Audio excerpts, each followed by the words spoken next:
Hey there. Today I'm going to talk a bit more about this idea of film scoring with Maschine and address kind of an elephant in the room for anyone who really is an experienced composer, which is that when we build stuff with patterns, right, you can't help but have music that sounds like patterns. And Maschine was invented with patterns in mind.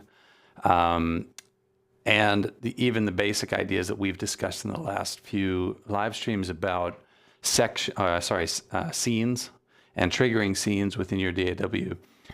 These are themselves very pattern oriented. So you have a scene and it consists of these patterns and so on and so forth. It's very compartmentalized and structured. Now that has a role, and I use that to my advantage when I am producing music or composing, because a lot of what happens under the surface, even in a symphony, is patterns, things like ostinatos, for example, in the orchestral world.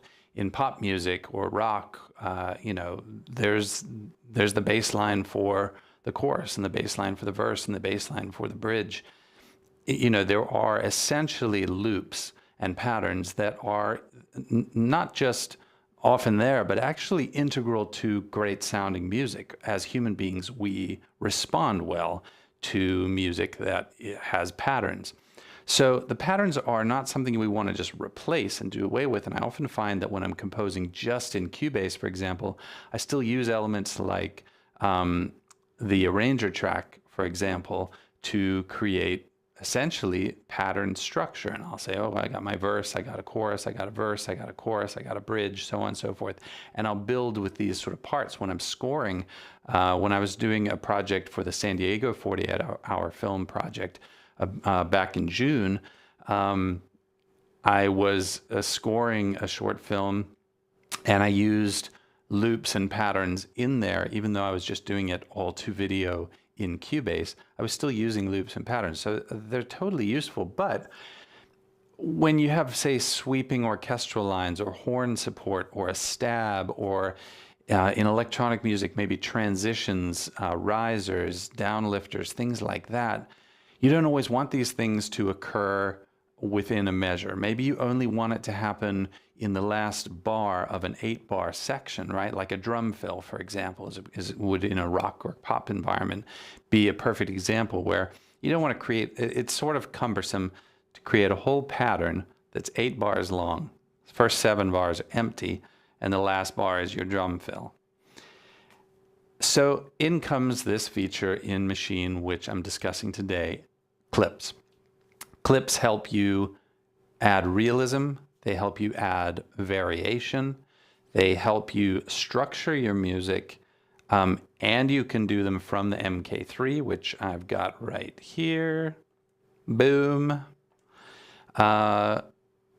They're very flexible, and they're going to work exactly like maybe you're used to working with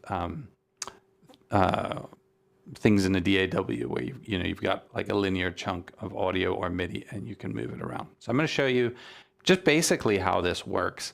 Again, this is not a tutorial designed to school viewers on the clips feature of Maschine from top to bottom.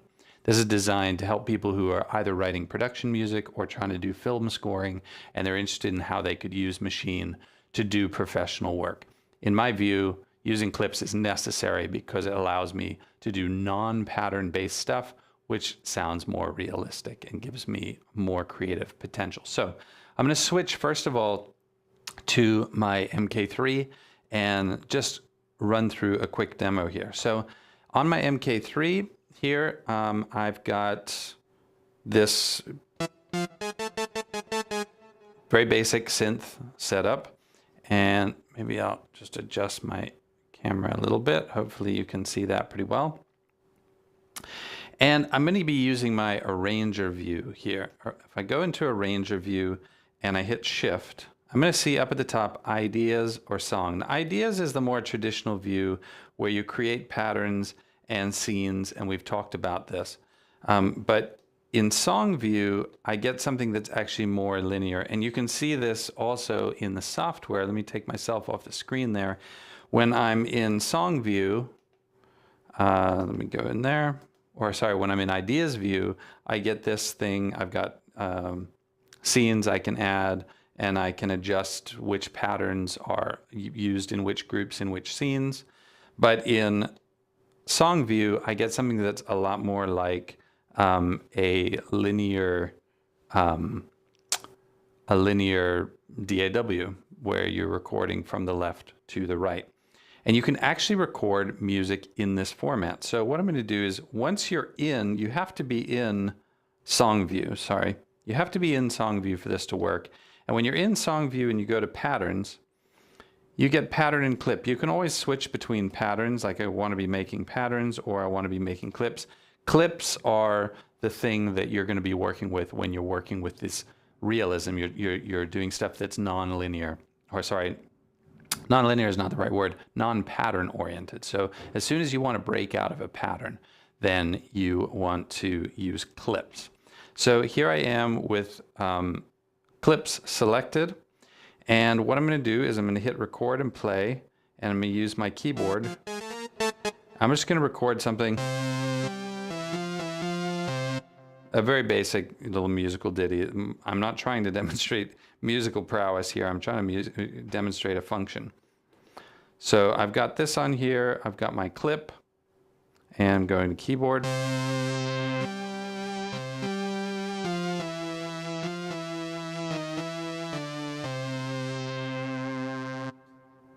All right, and then I'm going to turn that off, and we're going to go in here. We're going to see that I have this written as MIDI events within a clip. And now instead of patterns, I see clips. And if I go back to my song view, I'm going to switch over here. If I were to go, you'll actually see the cursor continuing to run until I hit stop. And that's because when I'm in the song view, just like a traditional DAW, I'm not dealing with clip-oriented boundaries or loop-oriented boundaries. The cursor is just going to run. So that's totally normal. But what I wanted to show you was, if I'm in Arranger and I go to the ideas view here, you'll see that I have no patterns up in this area right here. I have no patterns. So I didn't make a pattern, I made a clip. Let's go in here and back to song view. And if I hit the pattern button, which functions as the clip button for the song view, I can see I do have a clip there, and my clip consists of this. All right, and this clip has still been recorded onto this sound, Ampere Lead, which is from, I think it was Analog Dreams. Okay. So I've still got this has just been recorded on sound 1, and I can now move this around. This is where the really great flexibility comes from working with clips, is that this is not bound to the beginning of a pattern, or the beginning of a section, or the beginning of a scene. This is something I can move anywhere on my linear timeline. So let's say that I come back here. I'm going to actually do this on my MK3, and I can actually see the position here. I'm going to zoom in a little bit, like so I can see the whole pattern in the right-hand screen, and I can use this position to actually move, and you can see this moving around, but you can also see it on my timeline. Let's zoom out the timeline a little bit. Where's my mouse here? I'll zoom this out so you can see that as I move the position on my MK3, I'm not bound by patterns. I can have it right there. So I could have a drum fill that goes right up to the downbeat of the next measure with, say, a crash that rides over that. So I can still use the looped components. I can have a scene be part of my arrangement here. This DAW style arrangement can still have a scene in it, or multiple scenes for verse, chorus, and such. But then I can create a new group, I can record a clip onto it, and then I can move that clip around wherever I want. And you can see it moving down below in the like the piano roll behind me. you can actually see that moving around. And if on that screen we zoom out, it's kind of a cool concept to understand that it's actually, it is recorded on this channel. If I look at the group view, you can see that it's only on group 1, right? Group 1, this has been basically recorded onto group 1. I could, or sorry, sound 1. I could still go through and add clips in sound 2, sound 3, sound 4. So one group could hold 16 different clips because it can hold 16 different sounds, and those clips can overlap, right? So you really have a lot of flexibility. It's not visually that easy to identify what clips are up to, but essentially the takeaway is that you can add things that are not loop-based into the DAW. Now, I'll use this for example. Let's say that I am working on something orchestral. I might have some ostinato parts running in some other instruments that are keeping pace and reinforcing a harmony. And then I'll want sort of a sweeping horn or clarinet or string line to kind of go over that. And it's not loop-based. I just want to play in a melody. Then I will do it with a clip. Another example would be if I was working on some like electronic music of some kind, then quite frequently the case that I want a transition to happen, you know, maybe like some kind of riser to come in on the last 4 bars of an 8-bar pattern. I don't want to have to, in the past, what I would have to do, and I did this in Ableton as well, probably a lot of you have done this if you worked in those genres, you create an 8-bar loop and you just have the first 4 bars empty, and the last 4 bars you have this riser, or maybe one of those like machine gun snare fills, you know, it's got your quarters and your 8ths and your 16ths and your 32nds as you build up to a point, right? But maybe at the end there, I want to hit a crash, or I want some big sound effect, an impact that is going to have a tail that continues on into the next measure. And if I put that into a scene, it gets cut off. I put it into a pattern, it gets cut off the minute the pattern repeats. I can do that with a clip. Another example, which I'd given earlier, is let's say I want to add a drum fill, and I've got my drum loop, and I'm using the same drum pattern over and over and over again. Then I've got, you know, I can demonstrate here because you can kind of see the units. Let's say I've got a drum pattern, followed by a drum pattern, followed by a drum pattern. Now let's say every 4 bars, I want to add a 2-bar drum fill at the end there. I can just do that with a clip. You can actually place clips over patterns. You can superimpose them on patterns within your song view, within this DAW kind of linear view. And the clip will always take precedence. So if you have a clip superimposed on a pattern, it will play and Maschine will ignore whatever's in the pattern underneath it. So it's a great way to add a little pattern. You could put that fill in.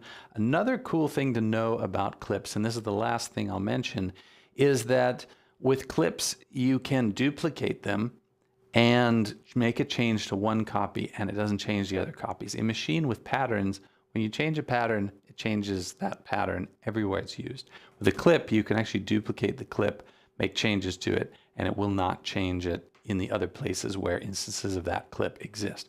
Once you create a clip or duplicate it, they are unique versions of themselves. Now you can do that with patterns. You can create unique variations with patterns too, but it's a little more convoluted. Doing it with clips is a more logical workflow, especially if, like me, your origins of composing come from DAWs where we weren't working so much with patterns. So if you have any questions, please post in the comments. Please like and subscribe the video because it really helps me get these videos surfaced on YouTube. And I will be back in a couple of days to continue talking about cool insights that I have. All right, thanks so much. See you next time.